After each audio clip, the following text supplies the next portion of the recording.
Welcome back to the channel. In today's video, I'm going to show you guys how to mute or unmute someone on Instagram. Really easy and simple to do. All you have to do is head over to your Instagram application and open that up. And then once you're on Instagram, you want to head over to your page or just search the account that you want to mute. So I'm just going to head over to my page and click on an account that I'm following. So once you find the account that you want to mute or unmute, you can just go ahead and click on the little following option right here, where it says following, and then it'll bring over a menu like this where you have a ton of options. So you just want to click on the mute option, and then it'll bring up a menu just like this, and you can decide if you want to just mute post or stories or both. So all you have to do to make sure they're muted is you just click on the toggle, and then you'll notice it'll turn blue.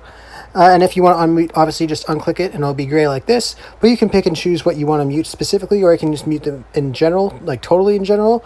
But anyways, I really hope I was able to help you guys out with showing you guys how to mute people on Instagram. If it was helpful to you, be sure to leave a like on the video and subscribe for more videos. Thanks for watching.